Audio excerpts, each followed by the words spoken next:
This week on Theater Talk, I'm going to follow that show to every corner of the globe with my club that's my column.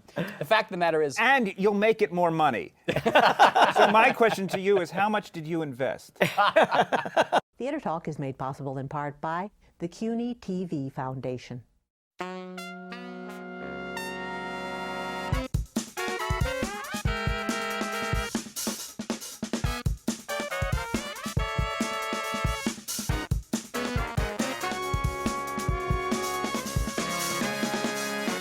From New York City, this is Theater Talk. I'm the show's producer, Susan Haskins. And I'm Michael Riedel of the New York Post. So, Michael, the spring season is opening, and it is jam-packed. Yes, but first, in the matter of Spider-Man, turn off the dark. We can't start a show without talking about the show that everybody, indeed, in New York, in fact, around the country, is talking about. So here to analyze the situation with this colossal train wreck, we have with us Michael Musto of The Village Voice. You're not biased at all, are you?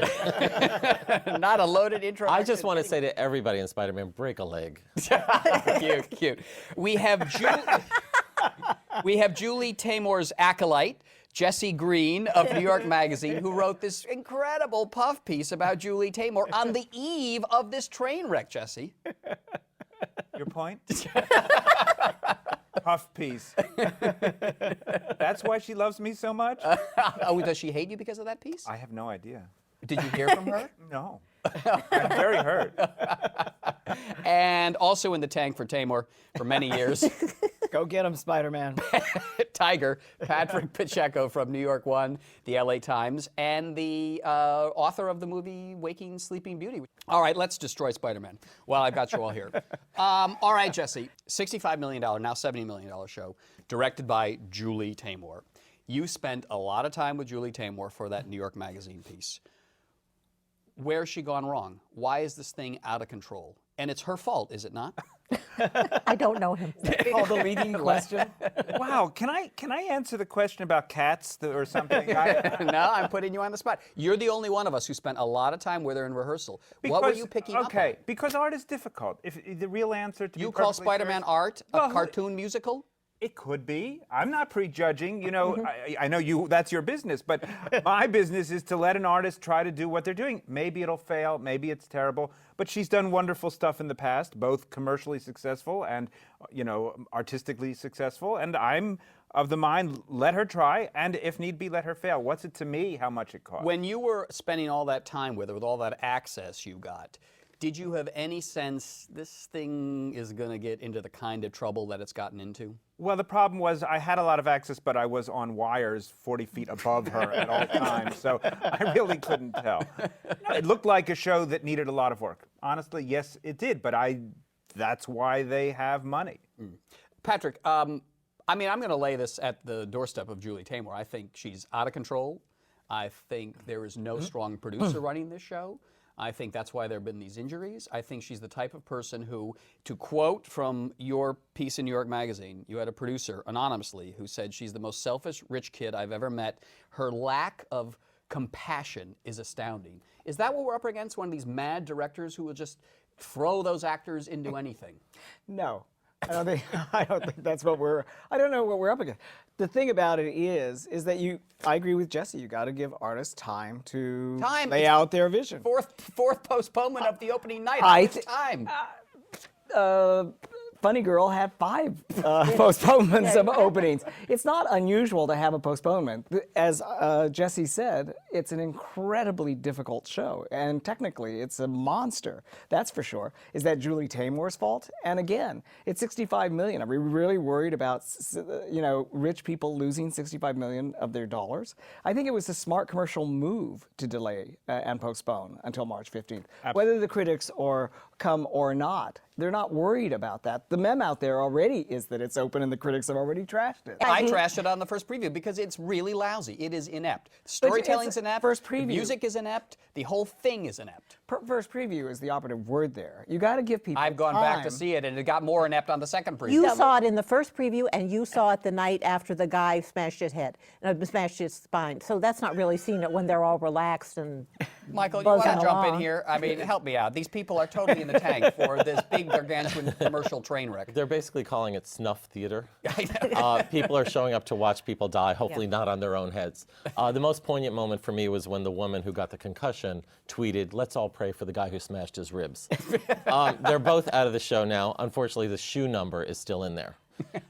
Which is this terrible number for this character called Arachne, who's Julie Taymor's stand-in, this woman who manipulates the whole thing. This is your interpretation. No. The character rises above and says at one point, "I'm the only artist working in the world today." If that's not Julie Taymor's megalomania, I don't know what is. Well, I'm not pinning all the bad stuff happening on Julie Taymor. She's a proven entity. But some people are complaining about the fact that after you get over the wizardry, which is in the first 5 minutes, right? Ooh, ah, Cirque du Soleil. Then it becomes more of a yawn as it goes on, and the book and the score need work. That's what previews are for. However, this show is going to have obviously the longest gestation period in history. I think Nick and Nora, remember that one? Yeah. Had 71 previews. This is obviously going to go near the 100 mark if it even opens on March 15th. The odds Critics are are going to start sneaking in. They already have, and have written sort of half-assed semi-reviews. Right. Yeah. I don't want to sneak in because I don't want to see it twice. On this subject of the third postponement for opening night, officially fourth, I guess, whatever, who knows. Do you think the critics are going to wait until March 15th, or are the reviews going to start to come out sooner rather than later? I doubt the critics will wait again, and that may be part of the strategy. I think it is. I think it is. I think the strategy is let the critics come and the reviews dribble out higgly-piggly. That way we don't face one day of an avalanche of bad reviews. And remember, Women on the Verge of a Nervous Breakdown, the musical, did great business in previews. Everybody thought it was a must-see. The reviews came out, no business. Right. I don't think Spider-Man's going to be the same story. I think it's more critic-proof. I think it's an event show that tourists are going to want to see. And kids They like don't it. read the New York Times, those people. I don't want to lay this completely on Julie Taymor, only because you take any artist and you say, "You're a great genius, here's all the money you want, do whatever you want." That invariably goes wrong. But the thing is, I do look at how they're advertising this thing on television and in taxi cabs and say, "Now open on Broadway," and not saying it's previews. I question the ethics of that. I think it's a smart move to let the critics come and let them come again, because they're probably going to come now and then they're going to come after it opens as well to see whatever the changes are. I think word of mouth on the street right now is mixed Terrible. about. Poisonous. Mixed. Poisonous. Mixed. It's mixed. Poisonous. It's mixed. If he has any Sorry, way, Michael. it'll be poisonous. No, Michael, I've heard from people who are it's already connected to mixed. children, and they say, "Oh, the kids love it. The Yeah. kids will love it." And that's what's going to. If somebody falls on their head. That's where they don't have any margin for error. Another accident. None. No. But That can I would just really ask, be Michael, damaging. you keep saying we're in the tank and puff piece, which that quote does not exactly sound like a puff piece. Buried. That should have been your lead. But it's reasonable for you to ask me that question. But seriously, why are you so obsessed with this show? Yes, why are you up against it? Listen, it's slow time on Broadway, and I got to fill 2 There we go. And this All has been Okay. a boon. great holiday present. An No, honest answer. I have to say, honestly, I mean, I have no compunction about reviewing the show. I've seen it twice. The show is inept at this point. It is inept. I'm sorry. That's what all the chat boards are saying. I think. I think. there you go. I think there you critics- go. Well, But it seems so obvious, Patrick, Michael. you've seen the show. Honestly, you've seen the show. What did you think? I thought that it had a lot of work to do, but I didn't think it was inept. Not at all. Inept. That second didn't act think- where you have no idea what's going on. Well, as I said, I think the book had a lot of problems, but I saw the second preview, Michael. You've got to give people. But But you if know what? no one haven't, was- I haven't even seen the show, and I know from the word out there, the shoe number is obviously the worst thing since the garlic number in Dance of the Vampires, which I loved. And it needs a stronger ending. Julie Taymor is acknowledging we need to fix the ending because it just kind of ends. But what about the other problems? This is like a plane has lost 3 of its 4 engines, and you're going to fix the toilet. You know, fix the fundamental problem of the structure of the show and get some melodies in there. Yeah, the music is. I say just make it a U2 jukebox show. Why not raid their hit parade and put In the Name of Love and New Year's Day in there with new lyrics about Spider-Man? Who's gonna care? It'd be great. At the point of being repetitious, but does no one take my point that invariably when you give somebody a whole lot of money and say, "You're a great genius," I don't know, you've try never me. written a book before. I don't think I'll run it into the ground. Right, but All right, well, let's how could she resist? Well, but all right, Susan mess raised this up? point, and you, because you spent a lot of time with this team. What did you make of Michael Cole, who is now the official lead producer? Does he know what he's doing in the theater on Broadway? Clearly not. Then why ask the question? No, I'm sorry. Look, I have a different goal when I'm writing than you do. I'm trying to understand personality and what drives people. And, I liked the guy, and I thought he was enabling, and that word has a double edge. Someone who sometimes produces works of genius. That is really my bottom line. I'm not just saying that because I'm in the tank. I did think that there was a tremendous amount of work to be done for it to be something that I would care about. But there's tons of shows that aren't for me. Yeah. That's all right with me. I don't care. And when she did Spider-Man, you adored her. No. Lion You King. mean like Let me say that again. And when she Take Two, and An when actor she, fell on Susan's yes, head. that's right, long ago. And when she, wait a There's a second. Natalie Mendoza moment. She got hit with the wire. And when she did, Lion When King. she did Lion King. You loved Yes, her. but I turn on people so fast. it's so the true. Green Goblin. No, I mean, I'm going to beat this thing into the ground. Yep. But the fact of the matter is, I was appalled. $65 million spent on this big nothing. Hey, the Why Book do of you Mormon. care? Oh, And on top of which, I think the jury is out whether this will be a hit or not a hit. Do you think it can overcome all the publicity, very probably negative reviews, and become a critic-proof commercial success? I think it can. Michael? I think it will overcome the reviews and will run longer than anyone thinks. I don't think it will earn its money back. I think it can. I think it will be branded. It will run long enough to be branded, whether it makes its money back or not, and then it will spread all over the world, Michael. And you can take your animus all over. You can make your animus global. I'm going not to just follow local. that show to every corner of the globe with my club that's my column. The fact of the matter is, And you'll make it more money. So my question to you is, how much did you invest? do I look like a sucker to you, my friend? No. Ah, you look smart to me. The issue here is their plan is, because it's just simply too expensive to really make a profit on Broadway. And their plan has always been to play these 10,000-seat arenas. I don't think you're ever going to see that. I don't think they'll be able to get 10,000 people to go to see this thing unless Bono and the Edge are starring as Mary Jane. Or Green Day. but how could they engineer that? They'd be dropping people on their heads all over the world. That's the plan. Yeah.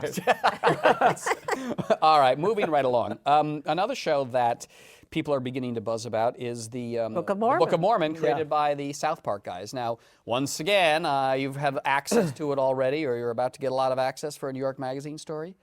Well, you seem to know more about my schedule than I do. I'll have to ask my editor about that. What is your sense, though, about it? I mean, Everything I've heard about it is that it's fantastic and hilarious, and I think it's a good bet to be the hit of the spring. Michael, your sense of the Book of Mormon? Agreed, and it's irreverent, and it's probably going to start controversy because the marquee says God's favorite musical, and but of course we don't know if it's Ben Brantley's favorite musical. That's more important.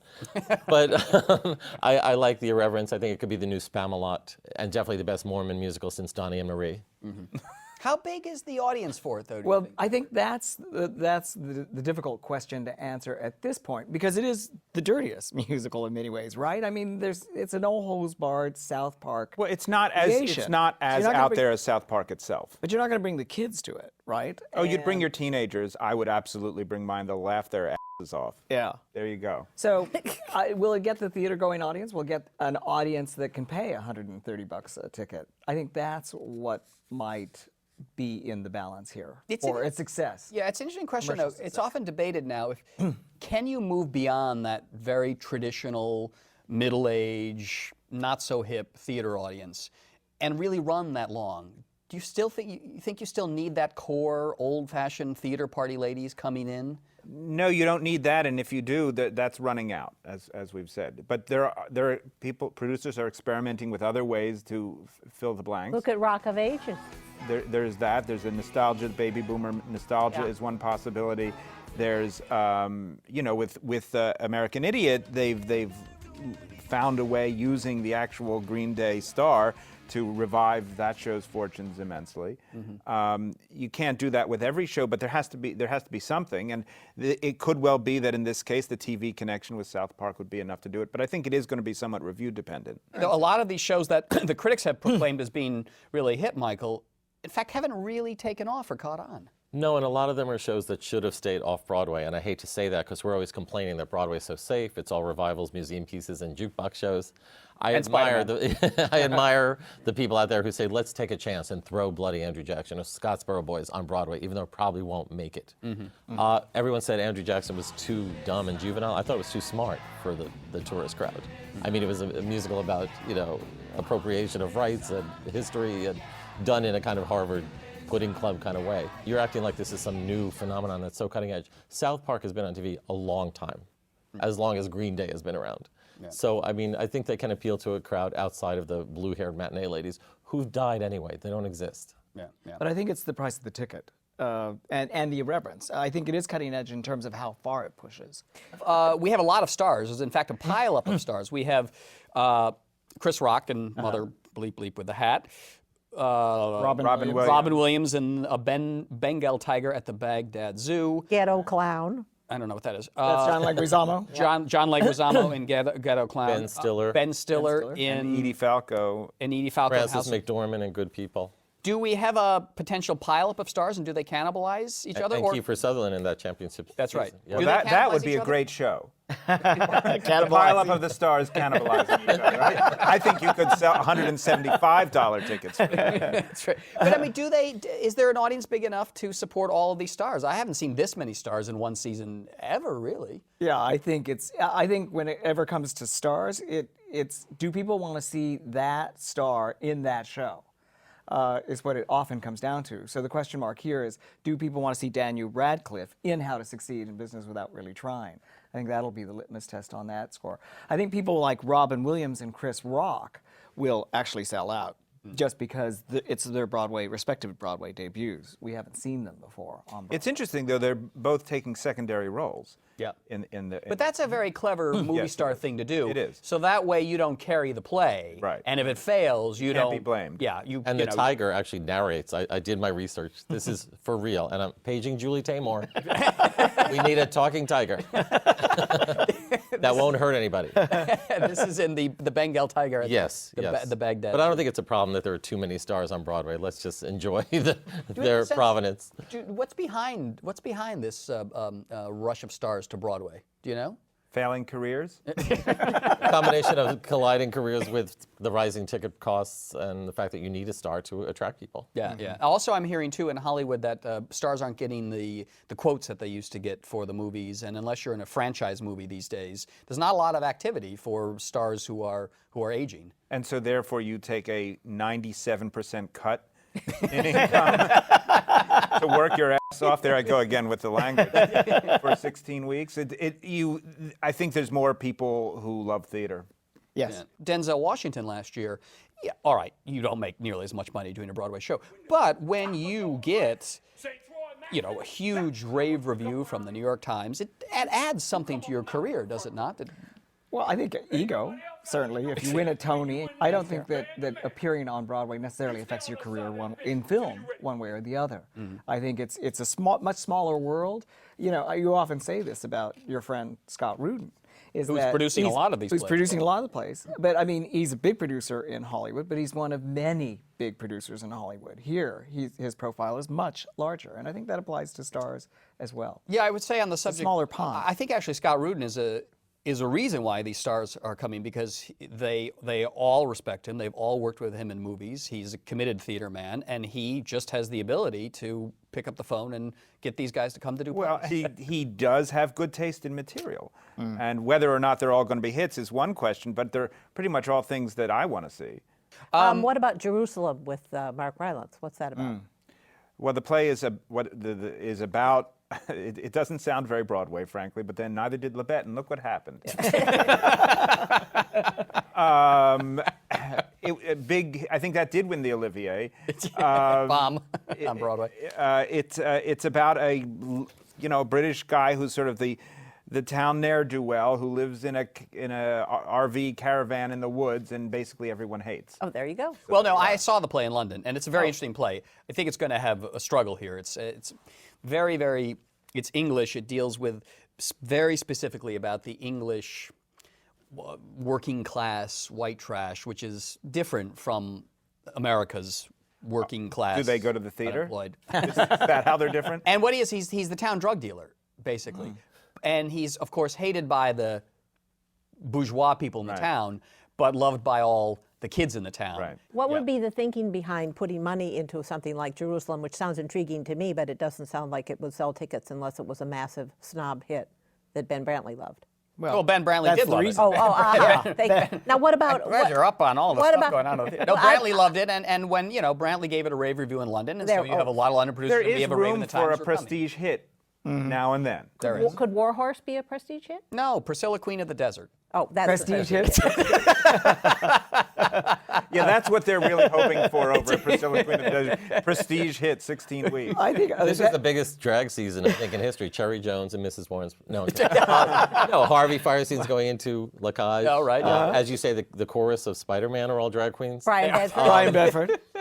Priscilla, Brian Bedford, Brian Bedford as Lady Bracknell. in The Importance of Being Earnest. Yeah. Priscilla, Queen of the Desert, though, I mean, has this got a Mamma Mia type audience? Yeah, waiting I think it's for going to it? be a hit, and I think it's going to overshadow the other 8 musicals that are opening this spring. Have Well, you 8 seen it more or heard new it? ones. I did. I saw it in London, and it's just great fun. It's But really they couldn't get unpretentious. they didn't get the ABBA songs because they're tied up in Mamma Mia, so it's Yeah. like other kind of disco-y songs. It is, yeah. It's like I Will Survive and MacArthur Park and. Ooh, how do I get tickets? This is right up my little Tin Pan alley. But what it does have is the spectacle of the costumes that are witty and fun. With Nick Adams, you don't want costumes. That man has serious abs. Well, I think he probably strips down. But it was the Toronto Probably, critics like he liked doesn't it. remember.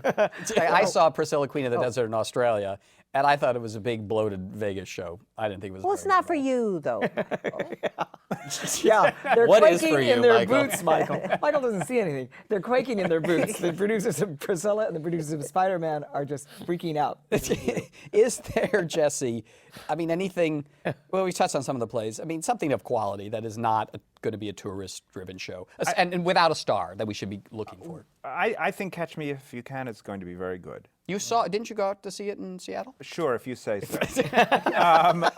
The team is, about the best team there is working on it, and the material is fantastic. It's and, Scott Whitman and Mark Shaman who wrote and, Hairspray. Jack and O'Brien. Jack O'Brien, and all of those folks, and we've all heard bits of the score. It's great. Yeah, fun. And although the names attached to the show are not Hollywood names, they're excellent theater names. So I have high hopes for that. Could it be the show that kind of is the one that the core theater people, i.e. the Tony voters, kind of rally around because it's going to be a sophisticated but more traditional kind of Broadway musical? Not being a member of that organization Anymore, that group yes. anymore, I have no opinion on it.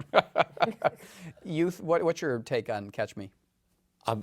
Again, great team, and I think it'll be between that and Book of Mormon, probably for Best Musical, considering the other crapola that's opening. I wonder if we could get into a situation where we've had before, where when it comes to the Tony Awards, you have that contingent of road voters who say, you know what, we really can't sell the South Park musical here in Cleveland, but we can sell Catch Me. Do you think this could come into play as it seems to more and more every season, Patrick? Definitely. I think that Catch Me If You Can is the show to beat for the Best Musical Tony. And I think that'll play into it. I think it was arguable that had the media still been voters last year, Fela would have won over Memphis. And I think that absolutely had something to do with it. But I think Catch Me If You Can, and I haven't seen Book of Mormon, nor Catch Me If You Can, but I think they're probably really promising as both commercial and critical hits. I still send in my ballot. I don't care if they count it. All right, we got to wrap it up, right? Yeah. Forced prediction. How many Tony nominations does Spider-Man Turn Off the Dark get? For which year? No, all right, come on. That's how I'm getting out of that one. How many Tony nominations? It's definitely going to get scenic design and costumes, and I will say 2. And you? 5. 4. 4? Yeah, No, I mean 5. 5. What are they for? What are they for? Julie Taymor? Yeah, I don't know. Certainly sets and costumes. And Julie Taymor. It depends. I mean, there'll be actually 12 new musicals vying for those 4 I think there's a slots. new category for EMS work. Yes. Julie Taymor's going to get the Actors Fund. special prize. I think it's going to get this year. 2, don't you? I think it isn't going to get a single one. I think it is going to be despised by the theater community, and it will not have a single award. And I do not think Spider-Man will be running a year from now. Fingers crossed. Wow. Jesse Green from New York Magazine, close friend of Julie Taymor's. We haven't spoken once since that article came out. That's because she, like me, saw that quote, the most spoiled rich kid I've ever met, and all that blather was undercut by that quote. I should have just said that it was from you. My quotes in there were on the record. Yes, they were. I'm not afraid. I'm Thank not you for an that. anonymous poster, for God's sake. Michael Musto from the Village Voice. Voice of reason. Thank you. And Patrick Pacheco from New York One on Stage, the LA Times. And look for Waking Sleeping Beauty in DVDs now. Yeah, and it's on Netflix All right. I'll see you guys at the opening of Spider-Man Turn Off the Dark. on the Ides of March. And before we go, I just want to remember Ellen Stewart, who was the founder of the La Mama Experimental Theater. She was a great woman. She had a great life, and I worked for her. And Michael, with the Village Voice, you covered a lot of her shows. Yes, she What was the basically influence? created off Broadway at La Mama, and she lived and breathed theater. She launched an amazing amount of careers. You know, she touched a lot of artists' lives. So, Ellen, if you can hear us, thank you very much again.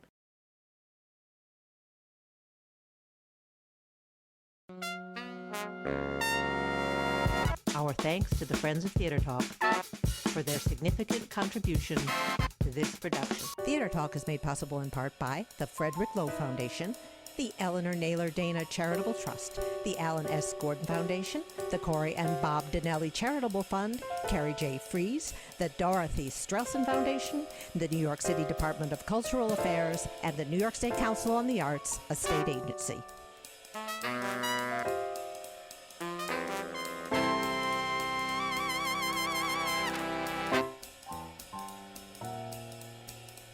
We welcome your questions or comments for Theater Talk. Thank you and good night.